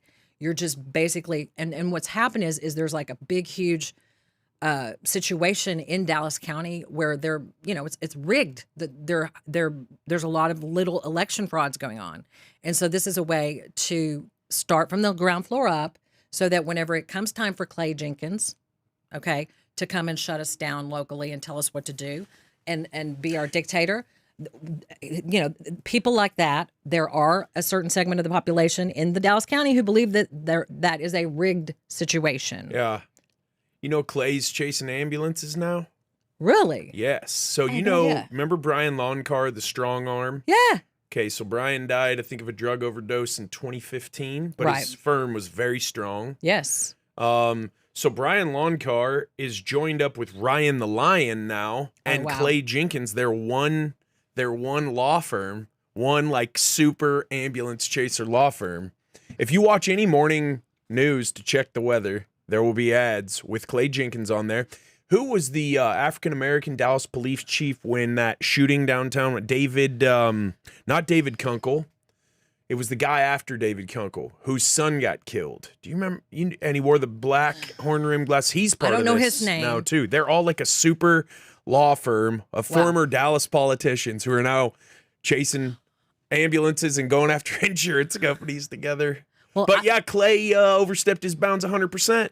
Everybody deserves love. I don't want to talk bad about him per se, because I've been through hell. Everyone deserves love, but absolute power corrupts absolutely every fucking time. That's the human condition. So, you deserve love until you encroach on my freedoms. And at that point, I'm going to hug you while I'm pushing you off me. Okay. I agree. And so, I mean, I say that because I could say so many things that I don't like. I know you could. So, but I was so mad. You can say anything on here, anything you want. Well, I just think I was so mad when he stood up there, and we were all just like, whatever. He reminded me of the biggest jerk in town. Power trip. Yeah, and he's Yeah. and from what we understand, that was a rigged.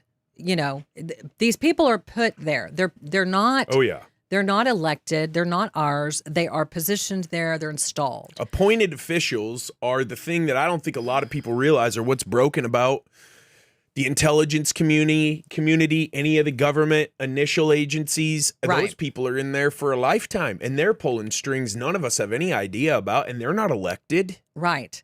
We have just so much corruption. It's overwhelming corruption. It's almost to the point of just there's no fixing, because when I think about it and I see, the committees in Congress that are finding out all this corruption and doing nothing about it.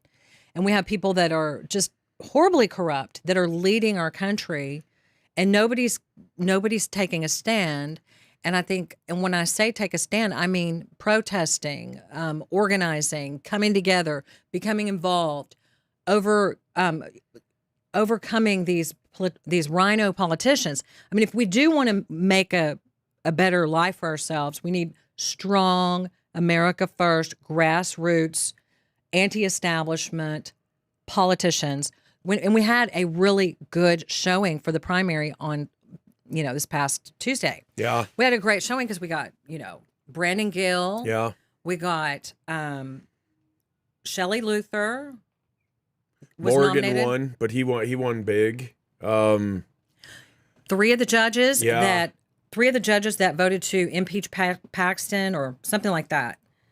I have it written down somewhere, but we did well in the primary with the grassroots movement. So the key is to get grassroots and fight it out. Like, I'm involved in a lot of grassroots organizations, and yeah, you have to deal with people. Like, okay, Bob Hall's wife. I went to Kenny and Laura Trout's home for a Trump fundraiser, and it was fabulous. I was like this far away from Trump himself, and it's not a bad place to be. And so I know you're libertarian and you're not a Trump lover, but anyway, for me it was great. And so I was there, and Bob Hall's wife, and I was saying, but these people, they get on my nerves. And she said, well, we need people. You have to let people get on your nerves. She didn't say this, but this was what I got from it. Yeah. So it gets on your nerves. You have to battle it out, get with this group of people, all different shapes, sizes, backgrounds, and become concerned about your local politics, because that's where it starts. And that's where we've gone to sleep, because we've tried to let the clerks do it. I don't want to mess with it. I'm going to go make millions, or I'm going to go sell my stuff. Let the clerks handle it. Well, we have, you and me, the smart people, the people that have got it going on and know how to make a sell and a phone call, make a sell. We have got to be leading that small grassroots at the grassroots level, and then let that rise up and start bringing people on board for local politics is just essential, I think. Yeah, grassroots is boring. It's not sexy. No. It's not fun. It Right. doesn't make a flash. What's that very similar to? You making calls, like you talked about right when we started. Yeah. Not sexy, not No. fun. No. Nobody likes to do it. No. Grassroots is how you make changes everywhere. Whether It it's is. in education, whether it's in your community, if it's in your business and you're having problems, you just go back to the basics and you just do them right and you build from there, right? If you get Right. away from maybe your core competencies and you're like, we're floundering, you just go back to simple and you build from there. Now everybody thinks I'm going to make one post on social media. I've done my duty. They might not even vote, whatever. And then it's, let's just complain forever Right. because I don't see any change. Or it's, let's get the guy at the top switched out and that's going to fix everything. And we know that's not going to make the difference everybody thinks it's going to make. Right. So, You know? like, I think it's Slovak, if you're talking about like a communist country, and you want to, because these regimes only stay in place. These communist regimes only stay in place because they have brainwashed the people. It's only with the acquiescence of the people that these regimes can stay in place. So if you are trying to topple a government, and I read a book about this before I went to prison, if you're trying to topple a government, what you do is you become ungovernable, and you become that one voice that doesn't follow in line, and you can kind of creates a lot of havoc for the communist regime leaders. So this is a part of that activity, is saying, no, we're not going. I mean, I feel in my heart, like after today, I was so encouraged after I noticed all the people that won, because I've been so discouraged with all the election fraud we have at the national level. So I was very encouraged if we could get people really involved, going to these meetings, and get some savvy attorneys or savvy leaders to run for office with integrity. More business people, in my opinion. Business You got people. lots of academics. I got no problem with academics. That's great. Y'all want to talk? You want to sit around and talk about the way it should be, or the way it was, or the way it might be someday? That's cool. Right. But right here where the rubber meets the road, let's get some business people in here, balance some budgets, Yes. cut some waste, stop paying $10,000 for a toilet or whatever, Right. and streamline this thing. You know, you take the American debt. I think it says if you take the national debt, which I don't even know how it works anymore. It's so confusing to me. Yeah. I asked somebody to give me an elevator pitch and learn me up. Teach me about this debt. Right. These trillions of dollars. Right. I think if you attribute that the debt we're in right now to every voting age human, we're all carrying like over $200,000 of debt. Well, And I think if you attribute it to every human in the U.S., it's like 100,000 a person. So like you're born, you're 100 in the hole according to our national debt that nobody Right. knows why it exists, how it exists. Got a lot to do with Social Security. It just speaks to and reeks of a broken system Right. that we can sit here all day and talk about. And I don't think anybody's under the illusion that the system isn't broken. correct. But I think that what ends up happening is nothing happens because people leave discussions like this, but they don't actually go do anything positive, Right. right? They don't go get around like-minded people. They don't They go buy a house in the country. They buy gold. They buy ammo, and they stock up on food. yeah. And maybe right? maybe that's the right thing to do. Absolutely. Maybe trying to make a difference is overrated. You know, I Well, don't know. I mean, I can't. I sit on the fence with that. I personally feel like I want to. I'm not afraid of it. You know, ultimately, I am a little afraid after what happened to me. Like, there's certain things I would not do now that happened to me, such as I would be very careful about the groups I was involved in, the group texts, because after watching the J6ers Yeah. get thrown in prison for just a text that someone sent that was an infiltrator, Right. and thrown in prison because of a deleted text and with these trumped up charges. So of course you want to be careful in this environment, but sitting at home and not being involved and not getting up and doing something, people like us, people that are go-getters, if 1% of us would come together and either support a candidate that has integrity. That's my main thing. I don't care. Just have some integrity, because I think ultimately the truth will win the day if they have integrity. Because that's the main concern, is because in order to get up on top, then you're offered more money by like the Koch brothers or whomever, and they're anti-people. It's what we're in is a war for our world. And so we've got people, and I get this from the book, The Great Reset by Alex Jones. Very good book where he talks about Klaus Schwab. I mean, they have a plan, and it's a stupid plan, and they use word salad to get it implemented. But we have to say, buddy. I mean, It's not a secret anymore. The plan is not a secret. It's not a secret. They're right out there in front of you with Klaus Schwab dressing up like Darth Vader, right? They're right out there. They're like, this is what we're doing. What are y'all going to do about it? But we're not doing anything about it. And we are much more powerful than that if we come together, because there's more of us than there are of them. And they have a plan for our lives that's absolutely asinine if you look into their plan. If you look at their words in their book and the things that they're saying and the things that they're wanting to do, a person like you and I can look at that and shrink it down to the level it deserves, which is stupidity. And slavery. It's slavery. Right. It's a It's 15-minute city. It's the Matrix. Yeah. Give me a bunch of batteries, plug it in, keep it rolling. Yeah, that's all it is.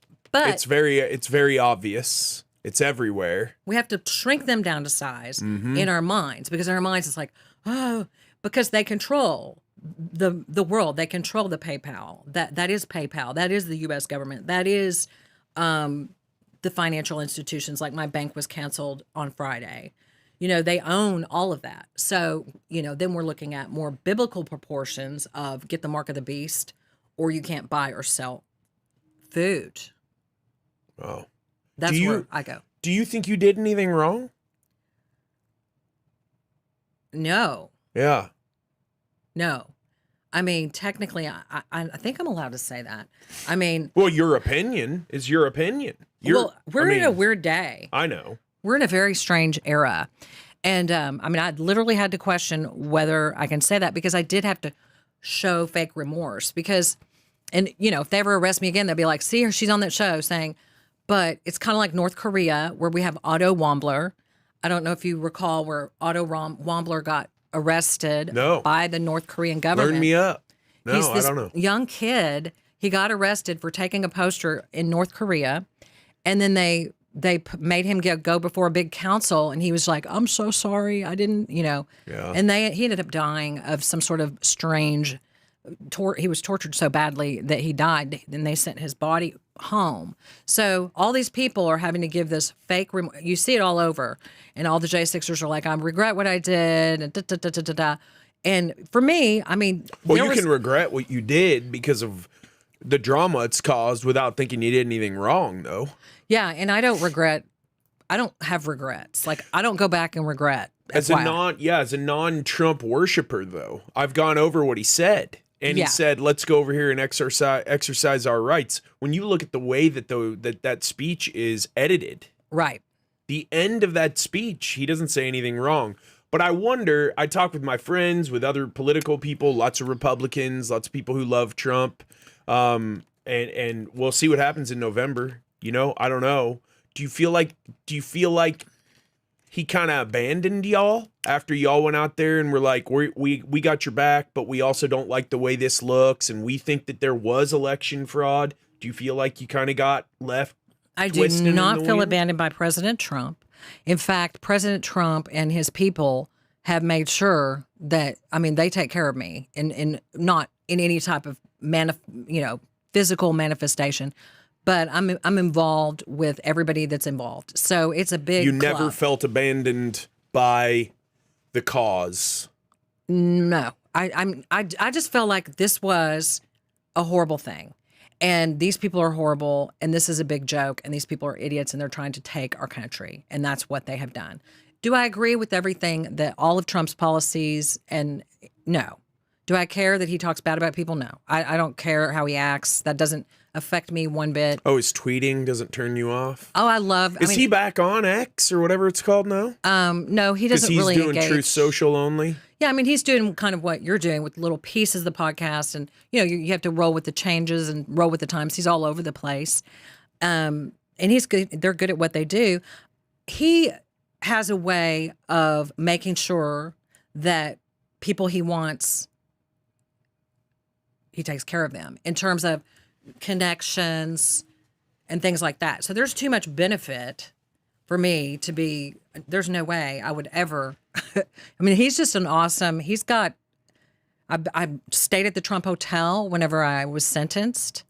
They put me in room 45. Did they really? Yeah. I didn't ever get a phone call from Trump. I'm sure he knows who I am, but he's so busy, Jenna, tremendous patriot. Jenna Ryan. No. Is that his mugshot from... this is his one post since in August. Never surrender. Yeah. I love him. So I'm not... Do you think that Trump has integrity? He's a different animal altogether. I think he's just Trump. Trump is Trump. And so I'm not going to... That's what you have to say about the guy. It is what it is with Trump. It is what it is. Trump is not like anybody anyone has ever had to deal with on the political scene. On the political scene. And you definitely don't want to be a Trump enemy on my scene. Yeah, he's got the Lincoln group, right? Which has got the Bushes and a bunch of high, they all hate him. They all want him out. They don't support him. And I don't know whose idea it was to throw Nikki Haley in there. And I don't know why DeSantis didn't do better. And I'll be Everybody honest, loves Trump. And I mean, he's just running away at these primaries. It's not even close. Well, I know because I call people up. I'm a cold caller. Oh, when you yeah. Oh, They let me know. So I mean, I have a small segment of the population. I mean, it's not a technical study, but people love Trump. He has a marketing process, and he knows how to pull his people. Well, it's that polarizing thing. He's a great He's a genius networker. about that. Yeah, but even people who hate Trump dial in on what he's saying so they can hate him more. True. So everyone's watching Trump. True. If they will love him and worship him, Yeah. Trump. If they hate him, Orange Man bad, right? But Right. everyone's dialed in on this dude. Yeah. And everything he says, Yeah. he's also very gifted with comedic timing. He's talented. And all he had to do to win that last election was not say anything in the first debate. Right. Just let Uncle Joe just go. Right. Let that meth take its course. Right. Joe would have just talked, and Trump kept shutting him down, and then didn't go to Arizona to campaign, and here we are. Right. Well, I'm not sure about how all that. All I know is everybody loves Trump. If you are not on Trump's team, then you're going to have difficulty on several levels. Yes. And it just wouldn't make sense. As a politician, all the politicians are wanting to get the Trump endorsement. What's his new thing? Brandon Gill has my complete, total, utter 100% what's he say? Yeah. It's Trump just being Trump. Well, yeah, they have my endorsement. And tremendous endorsement, and you get his endorsement. And if you go against him, what happened to DeSantis? Yeah. I mean, you're going to be cremated. Sanctimonious. So Yeah. that's a weird deal, weird. right? Why did DeSantis, his groundswell just dissipated so fast? Right.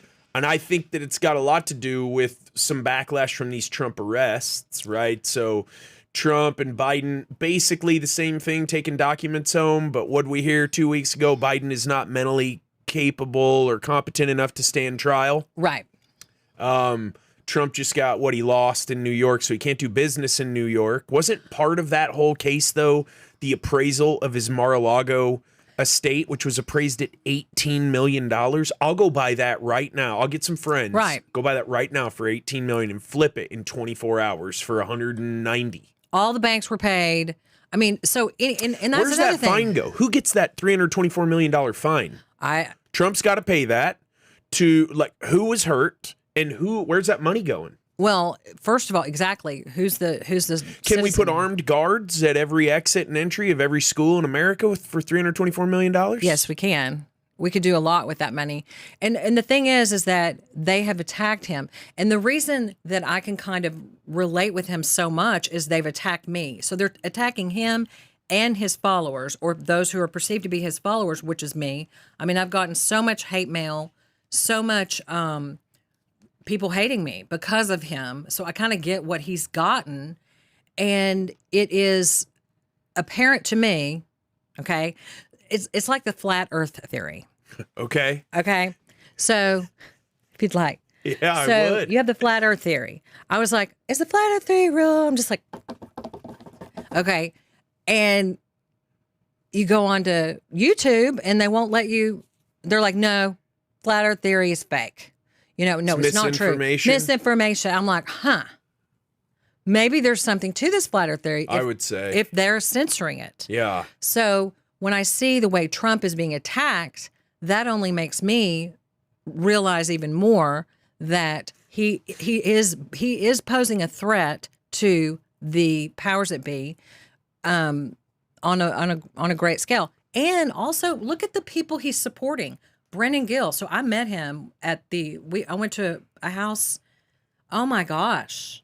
Just a beautiful American patriot person with wonderful values and just like you and I, okay, who's going in,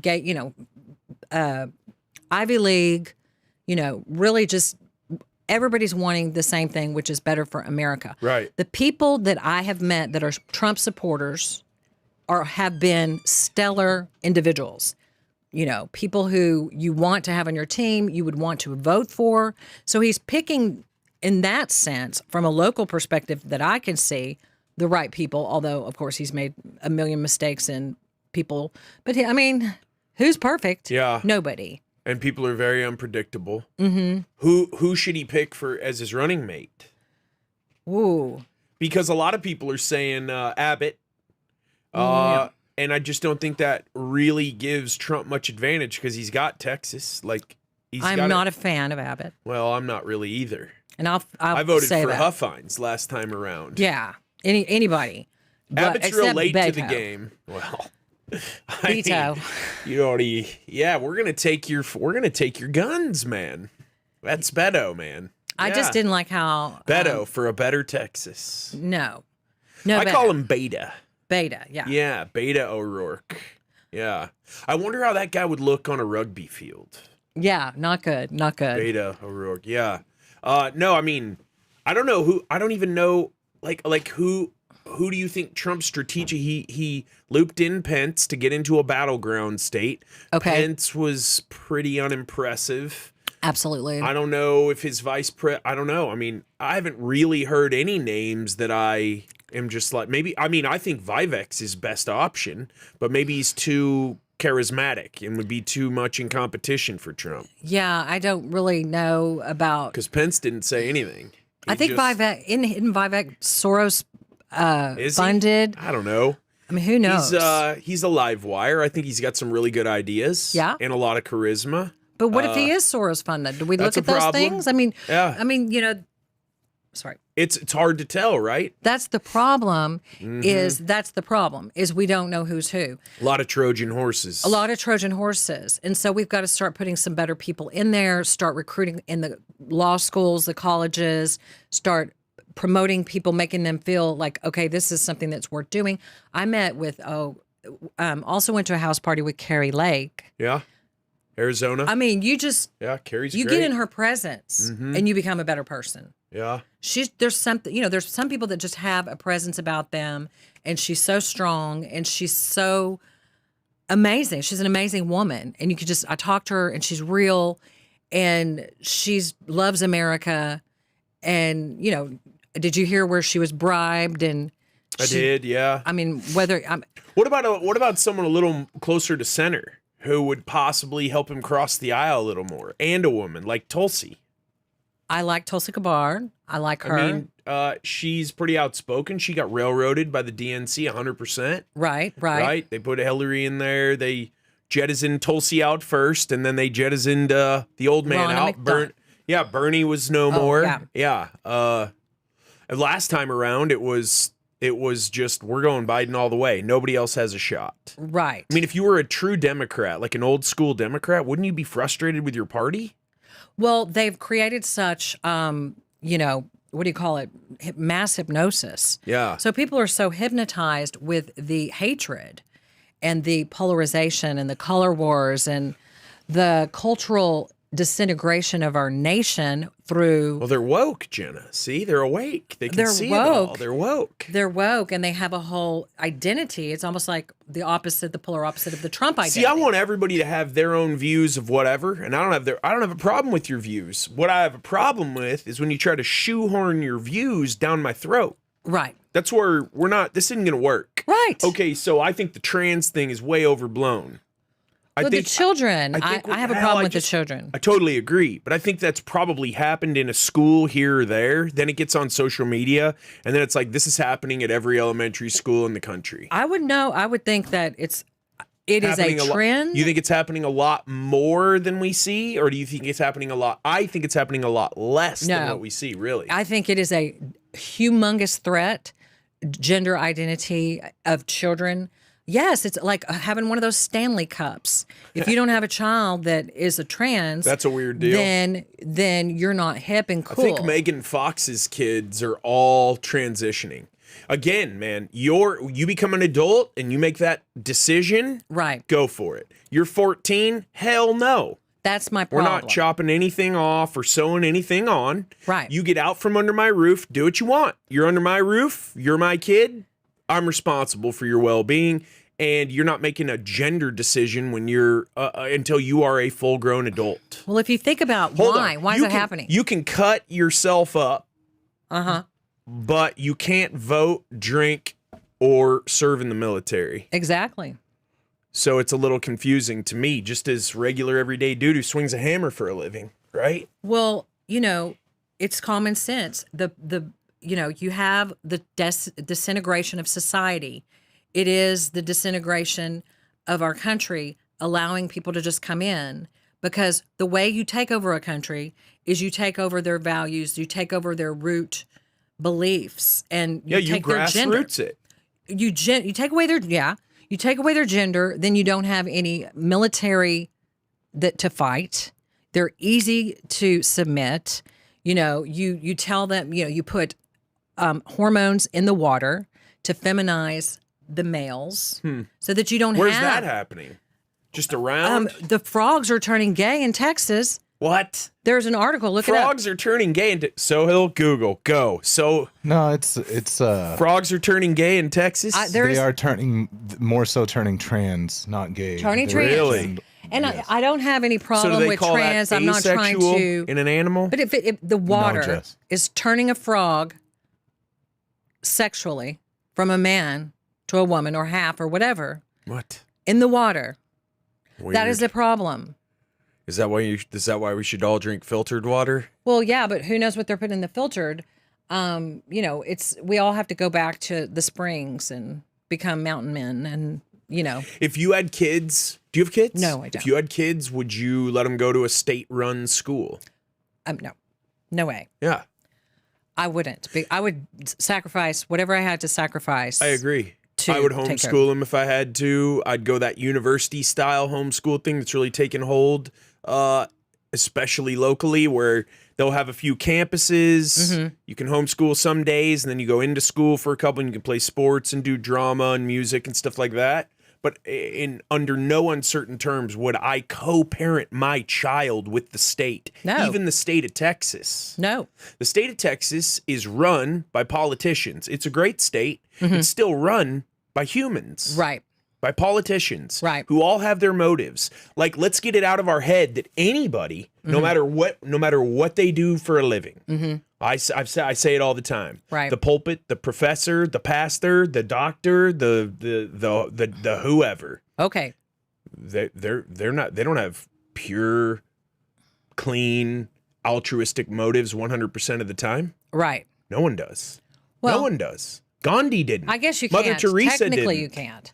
So how do we think a politician does? Well, that's the politics of life. And so we have to face that and get in the game.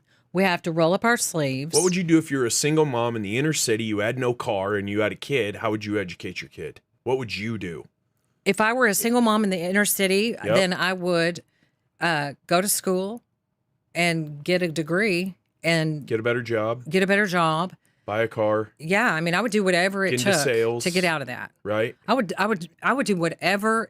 When you're down, you got to do whatever it takes, and you just do whatever you got to do, and you get the job done. See, I get told a lot of times, well, you don't really know how it is for those types of people. Because like my parents are still together. I had a stable childhood. I was taught manners.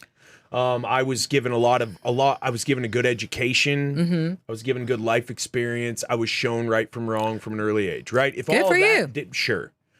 Someone like you, though, you grew up in tough times. Right. You didn't have resources. Right. You didn't have everything at your disposal. You were taught a couple of skills, Right.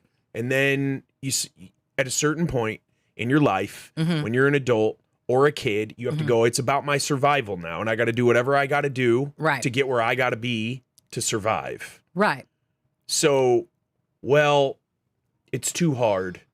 We got to make more opportunities for people. I agree with all that. Right. But also, where's that drive, that rugged individualism, that Clint Eastwood, that American fabric in all of us that's just like, no, I'm not going to take no for an answer.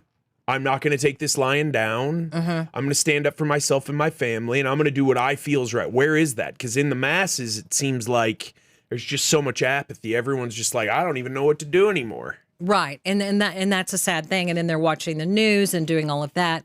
But there are some beautiful people that are standing up. And if you look at 1776, I think it was just 3% of the population that, made stuff happen. So there are some people getting very, very angry. And I do talk to people every day. And so when I say angry, I mean there's people that would never put their kids in school. Private schools are wonderful. There's some great private schools. We have a problem with the AI coming in, with all of the technology. Our children are going to just be very, very, it's going to be rough with all of they're getting their information through the phones. I mean, we're going to have all kinds of issues coming up in the future. So I think that we just really, I think that if we had a country where we were doing the right thing, that we wouldn't have any debt. We would all not even have to worry about these problems. These problems are self-generated because we have sat on our butts, because we haven't gotten out things there. are too good. Things have been too good. They've been too good. Yeah. But this is the land. There's no meritocracy anymore. Right. It's not the cream rises to the crop. It's, oh, nope, I don't know. You made enough money there. You just stay down there. You're fine. Nope, don't step out of line. Don't talk up. Nope. Right. Know your place. Right. And so we're comfortable, and our comfort will be our downfall. But also, I believe our country was founded on God. I believe that we are divine. I believe that his hand is over our country. What do you mean by that? I mean that it's obvious. Like, people may not believe in God, but if, his hand is on your life, whether you believe in him or not. And so, but there is a limit where God will say, my hand's off. You put me first. We put God on we love the Lord. And there's so many Christians, and there's so many people that love God. And I'm a big time Christian. But I'm not, I don't waste my whole life I don't think it's waste, but you know what I'm saying? Like, yes. There's balance to everything. And so I think it's waste. Well, we have different opinions on that. And so I believe that we're founded on the principles of the Bible. In fact, freedom that is discussed in the Constitution is impossible without God. So what does it say? We hold these truths to be self-evident, that all men are created equal, and that you have the right to pursue. That they're endowed by their creator with certain inalienable rights. With certain inalienable rights. Yep. Life, liberty, and the pursuit of happiness. And that comes from where? God. Yeah, their creator. The concept of God. And so that's where freedom is birthed. And so it's in the design. I mean, if you look at it from a perspective of that is the case, and then you take a step back and look at it objectively and really watch what's happening. We have these movements coming in trying to destabilize, but also like, the Bahamut, the demon. Bahamut is a unisex. Yeah, I heard Cat Williams talking about that with Rogan the other day. He's a unisex entity. So, and then you look at the Holy Scriptures of how it says that one day you will, it says there will be a one world government, and you won't be able to buy or sell unless you get this mark on your palm or on your forehead. And this mark, everybody will have to get it. You won't be able to buy or sell food. And then you get kicked off of a major financial institution one day, and you're like, and then you look at the world. So my worldview is, especially in prison, when I was like, oh my gosh, I'm in prison. Like, this is all over. I've read about this my whole life when you're in prison and It was weird. So the whole concept is good versus evil. Okay.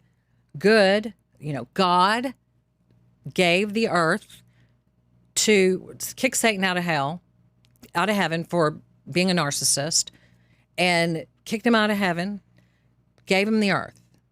But God has ultimate control. God is over the earth, but he's given control for whatever his reasons are. Who knows? His ways are not our ways. Giving control of the earth to Satan and said, okay, carnal, there's the earth. Here it is. You go there.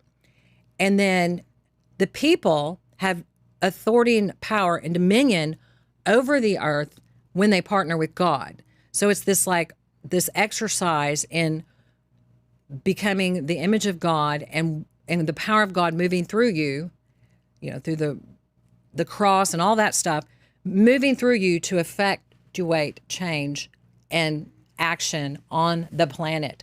So if you look at it from that perspective, it's the same thing as I said. If you look at the fact that you can't look up flat Earth on YouTube, that means there's probably a flat Earth, because if they don't want you to know it, if they won't let you talk about COVID, if they won't let you talk about something, then you're going to be booted out. Well, that's the same kind of concept. This is, if you look at the structure, at all the forces that are forcing this way, and then what I'm talking about, this concept that's been around for biblical times, it's happening. It's prophecy coming true. It's actually occurring. So, yeah, I'm super familiar with all that. Grew up with all that. So this is where I get tripped up on all that. Okay. I don't understand how. Do you believe in a judging God, or do you believe in a loving God who provides, who helps, who's there, or do you believe in a little of both? Do you believe in the lake of fire? You think you die, you did wrong, you're going to hell, it's over? Well, I guess I have to ask you, what is your background? What kind of religion? Oh yeah, I mean, big time non-denominational. Okay. Grew up in it. Read Okay. through the Bible cover to cover every year type stuff. Memorized the Bible. He's got it Christian memorized. school. Okay. All that kind of stuff. Good, so me lots. too. Okay. Lots and lots and lots. Lots. The verse, the concept in the Bible that I seize on, Mm-hmm. especially when I have a podcast with someone, even if I don't agree with everything they say, Yeah. but they have energy, productive, positive energy, and we exchange that energy. Right. This is where this becomes true to me in my life with my experience. Mm-hmm. You said it. We're created in the image of who? God. So that means you're God. That means I'm God. That means the energy, if it's positive, that you trade with me right now when I'm like, hey, Jenna, keep going, man. I'll hold a good thought for you. Keep doing it. Keep doing what you're doing. Keep going. Keep standing for what you believe. Right. Not F you, don't like you, encouraging, positive, which is what I'm not gonna go up to someone who's not living the way I think they should live, Right. and tell them I don't agree with that. I just live the way I believe I should live, and we'll see what happens in the end. So My problem is, okay, so if this country was founded on what we always hear, Judeo-Christian values, right? Right. The Puritans came over. They didn't like how it was going. They came over. They fired up the new world, right. or whatever.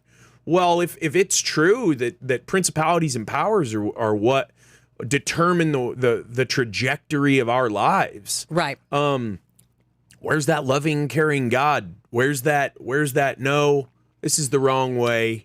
I don't know. I believe in creation. I don't believe that you can look at a mallard duck with its green head and its neon orange paddles and say that came out of a primordial ooze. I don't believe that. I believe everything was created. Okay. I believe it was created by a power that's greater than us. I Right. believe that that's a power that's somehow still involved in everything. Mm-hmm. And I believe that there is evil. Mm-hmm. And I believe that there is good. Okay.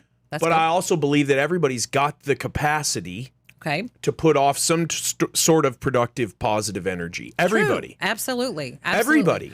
Absolutely. Nobody is 100% lost. Not even Hitler. Well, I mean, I don't think about that, quite frankly. I don't think about those things. All I think about is the fact that I'm not there. So I too know the Bible, and I too have been very much steeped in the charismatic, non-denominational, fully. And I had to take my step back. And I was into the energy, into the universe, and, did a ton of therapy and did a lot of soul searching and a lot of different things. And I just said, well, Jesus, if you're real, show me you're real. You come and get me. And I said that years ago, and I went on my own path because I had to go where I had to go to get where I had to go. And I didn't judge myself. And I used to witness and pass out, get everybody saved. And oh my God. And so I walked away from God in a way, you could say, and walked away from that real fundamentalist per se experience. Like there's only one way. Well, no, These types of things. I believe that, but I don't think about it. I don't go. I just know what I know, and what I know is I was in prison, and I know I was in prison for my beliefs. I know I stood up for what I believe in, and what I believe in is the Judeo-Christian values. I believe in, justice. That was loud. Justice. I believe in justice. Yeah. Justice. I believe in truth. I believe in judgment, the judgment of good versus evil in a courtroom. A judge, a righteous judge, wisdom, knowledge, understanding, all of those concepts have become very important. And with the COVID, I mean, to me, that is very close to the mark. Yeah. Everybody going and getting the COVID shot, to me, it was just like, you might as well. But I mean, not everybody agrees with me, but that was my opinion. No, I see what you mean. Listen, that's why I do this podcast, because you can sit down when's the last time you sat down, didn't look at your phone for 2 hours and talk to somebody who you'd never talked to before? Yeah. Doesn't happen very often. Right. And we agree public. on some things and not, I don't even do it in my private life very often. Yeah. I mean, there's distractions, TV, the phone, the dog, whatever, somebody knocking on the door. Yeah. The more often you can have a discussion with someone who you might not agree with, maybe you can actually get some perspective about why they believe what they believe, and maybe you'll hear something that you never even knew, instead of, this is my programming, this is what I learned, I'm never going to have a second thought about it. You said, so you cried out to God and you said, if you're real, show yourself to me. Was this when all this went down, or was this before I was being that? really cocky 10 years ago, or whenever I had to go on my path, and I was like, the church is a small fish bowl and I'm a bigger fish, and I can't, but I was locked in a certain mindset that was very rigid, and I was in a lot of emotional pain. And in order to get out of that emotional pain, I had to go and travel beyond what the Bible had to say. So, self-love, then, it says in the Bible that, the hairs of your head are numbered, that got that verse. And that's the only verse they had whenever I was like, I'm filled with self-loathing because I was a trauma survivor, child abuse survivor. Right. So I went through, and the Bible was not, it got me so far. It got me the joy of the Lord. It helped me so much, but there was no explanation for what was going on. And the things that I had to delve into to understand what was going on within myself and heal personally was anti-biblical. Like, I had to go into mom issues, which are not, honor your mother and your father was not biblical. So I had to go beyond all that it said, and I had to go, just stand back for a minute. But then I integrated the whole thing in, and it's all a beautiful, I've healed, and I'm a new person now. Then this hit, and all of a sudden, everything I had read as a child, because as a child, I did not have any family. I had one Bible, and it would be like, what to do when you're sad? Go to this verse. And I'd go, I was sad. What to do when I had no parenting. I was neglected in part of my life from 8 years old on. So I lived in an extreme neglect. So I had the Bible, and that's all I had. And so all this stuff that I've been reading my whole life started happening just as it said it would when I was little. And also when I was in the Word. And then I was like, okay. And then I would just sit there, and as the persecution would come, which means, you could feel the energy of the persecution and the hate. Because what happened is the entire world was mad about the 2020 election. Even the people that, they're subconsciously mad. They don't even know why they're mad, and they're just attacking me or Trump. And so that is a huge burden. That whole burden of the whole crushing of the big tech, all these people, all these media, big tech, big finance, the mobs of people crashing on my shoulders while my mom is passing away. And I am just a lady, and I'm sitting in my bed, and all you have is a Bible. Okay?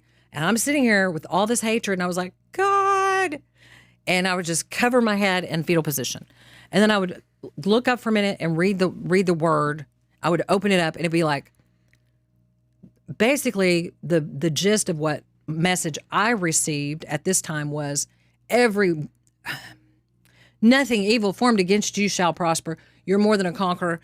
And every tongue that rises up against you, you shall condemn. This is the inheritance of the saints and things like that. Like this, basically, I'm setting you up to be, you're going through what Jesus went through. Some people would tell me, like, this is what Jesus went.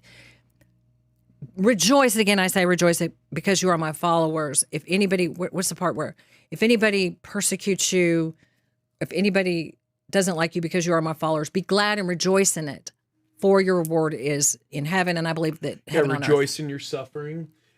Where did you struggle with anxiety, depression, dark thoughts, things like that when all this started to blow up? Absolutely. I mean, it's so intense and indescribable. You can't even, I couldn't even leave the house. Couldn't leave my house. I would be heckled outside. I was world infamous. Everybody was hating my guts online. Like I went online and I was eating, and I'm like an online social person. You are. And I was eating macaroni and cheese, and it was getting like a jillion hits. Like I was like, and they hated me so badly. And they would call me and they would say horrible things. And then I couldn't even go to the store to buy a phone because they would look at me weird. And, it's a very, very unique experience. And I cried out to God, and it was my only help. And my mom passed away, and I had to call out to God. And then, and then God just started showing me who he is. So I don't really get weighted down with the whys, but I see what are you going to do when they don't let you buy food? Like, what are you going to think? Are you going to ask if God is a judging God, or what kind of God he is if you can't buy food because you don't have the mark? I mean, what will it take for you to go, oh, this is right. This word is true. I mean, I don't, you're right. I mean, maybe we should be a little bit more concerned. Oh, here's another thing. Let me just say. So I believe there's an eternal purpose to my life. So I have been prepared for a day such as this, for these days, for the remnant church. This could be me completely being delusional, but I did not come this far and go through all of this for no reason. I mean, God has a plan and a purpose for everything I've ever done. It's like a cause and effect. I mean, he's proven himself so many times. Like just when I think I'm out, then he goes, uh-huh. And so this is proving to be true. And all the messages I get are that this is true, that God is up to something. And I believe that he will use me when he's ready to do his thing. And I'll be prepared and ready to speak out. And I'll be in just the right place.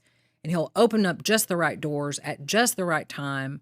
So I wait. I just sit in peace and solitude and wait on God to move my heart to do something. And then I do it. And it's a beautiful experience. Do you feel something in your body, in your mind, in your aura, in your energy when you're in a desperate place and you cry out, and then you must feel some sort of tangible something that makes you feel maybe a little more at peace?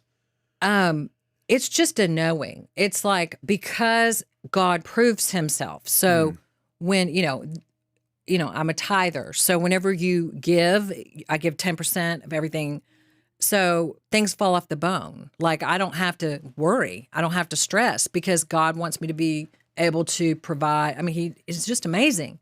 So when you give, it will come back to you, and it does. And I've seen it happen like exponentially. So I just, and that's the only place in the Bible where he says to test me now on this and see if I will not open up the windows of heaven and pour you out a blessing so big that you cannot contain it.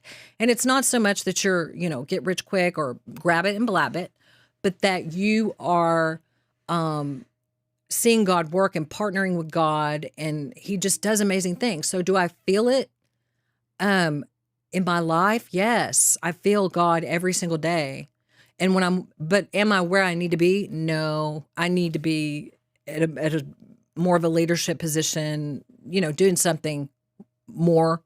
but it's his timing. He's orchestrating my life. What are you doing in there for 60 days? Do you read a lot, or how do you keep yourself busy to make that time go by? So they put me in basically a torture chamber because they blamed COVID, and it was during Omicron. And so they put me in one room and froze us, like very, very freezing. Like, it's cold in this room, way colder than this room. Well, they always tamp the temp down in jail, right? That's one thing they do. Yeah. Well, this was sitting in it and in one room, and then they had seen my TikTok about how I was like, well, I'm going to lose 30 pounds in prison. And so they made sure that they starved us. I mean, it was not fun. And I can't say for sure that that's what they did, but it's kind of coincidental. So one of the significant things that I did was read a book, about Prayer is Invading the Impossible by Jack Hayford, who's deceased, because it was a little chapel, freezing cold chapel. And I read this book, and I understood from that book that prayer is invading the impossible. And that's where I got the concept again, which I already knew, but I just remembered that we're supposed to partner with God to pray, and he will move. Okay. And so just as we see so much evil on the earth right now, we see such an increase in pedophilia and all of these very horrible, horrible things. Okay. Horrible. But, I believe that the scriptures reveal that just as bad as things are, God's power is now on the earth even stronger as well. So I'm seeing God's power move, and I'm inching along, getting closer back to where I need to be. And it's just beautiful. I mean, he's moving on the earth. If we get tapped in, he will move in your life. And, he can do, if we all came together and interceded, we could change our country, basically.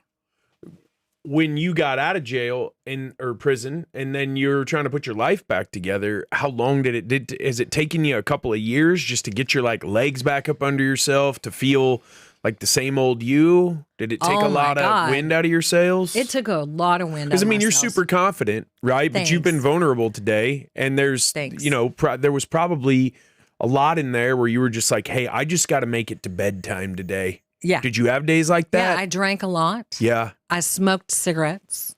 I drank. I drank and drank. Because my mom was dying, getting thrown in prison, Rough. and becoming world famous, and being attacked by everybody. Alcohol works, man, until it doesn't. But I coped. I did the best I could, and now I have something to deal with, and I'm managing it much better than I. Yeah, I feel like a new woman. Have you ever now?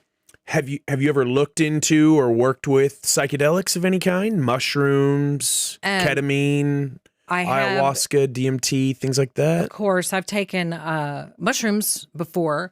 Like therapeutically or more recreationally? Recreationally when I was younger. Right. And so, I know all about ayahuasca, and I've done a lot of research. I haven't done so much into ketamine.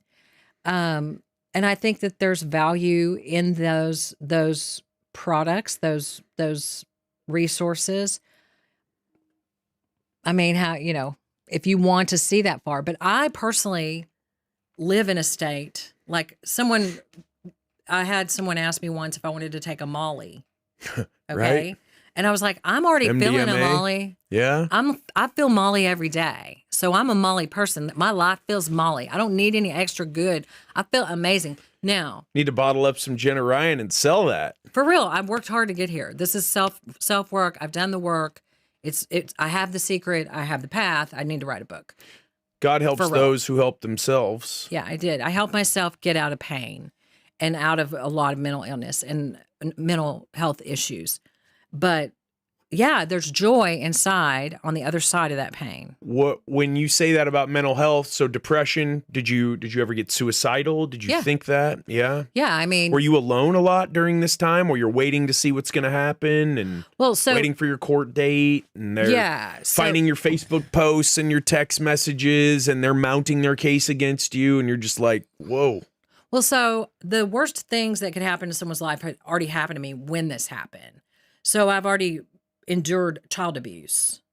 So if you've endured that and you've overcome that, there's nothing that can ever take away. Once you've healed from child abuse trauma, nobody can ever take that joy and that peace, that sense of self from you.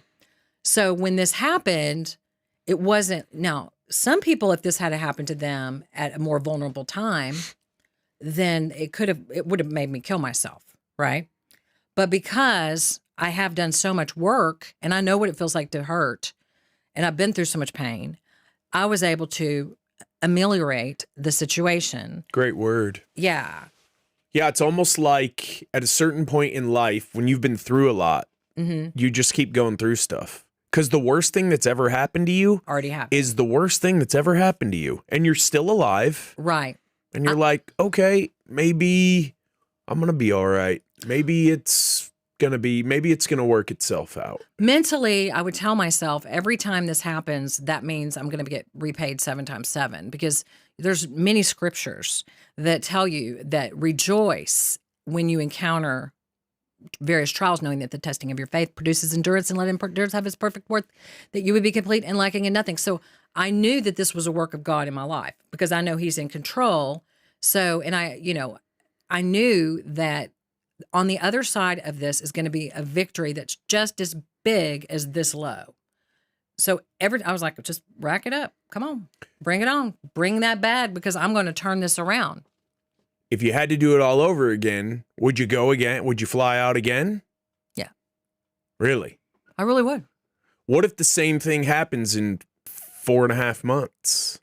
We get an overnight vote change. It's a bunch of BS, and you can say say anything you want about Dominion. They're good, they're bad, they're not, or whatever. All I know is it looked funny, and I don't have time to do much more research than that. But I don't believe a damn thing any of them say anymore. Right. Well, I mean, if you felt like you were standing on principle and you were standing up for what you believed, and then everybody got a little carried away and got invited in through open doors with the cop standing right there, and like walked a Walmart in. greeter. Right. Yeah. When you look at some of these convictions that are being overturned now, what do you see? Is there a common thread you see in those overturnings? Well, I see that that they have trumped up the charges and trumped up the